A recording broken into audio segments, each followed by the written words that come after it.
It was 1982, my first year of business school. I was one of the youngest people in the class, and I got there with some trepidation.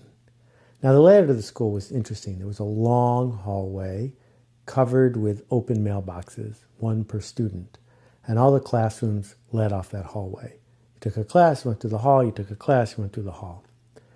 Well, the second day I'm walking through the hall, checking my mailbox, and there's a handwritten note from Chip Conley. Yes, the Chip Conley, the best-selling author and hotel magnate, but at the time he was just Chip Conley. And the note said, "Hey Seth, would you like to join our mastermind group? 5 of us are going to get together every week and talk about business." Well, I joined, and it was a transformative event for me. The 5 of us just brainstormed 3 hours once a week. It was fabulous. The thing about joining a mastermind group is that once someone asks you, it's pretty easy to say yes. And if you show up and do the work, you'll get a lot out of it. The hard part is starting one, reaching out to other people. Well, in this seminar, we are depending on groups of people working with one another.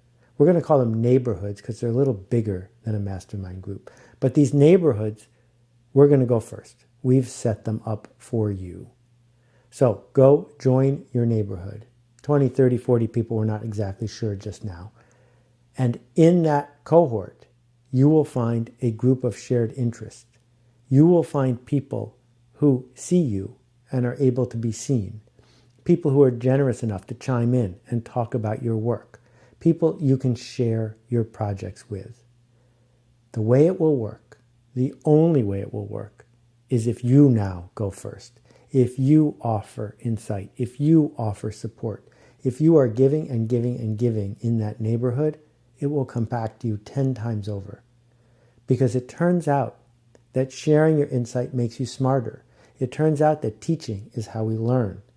It turns out that willing to see others for who they are and the change they are trying to make is the single best way for us to learn to be seen. So go check out your neighborhoods. The instructions are right below. Can't wait to see what you discover.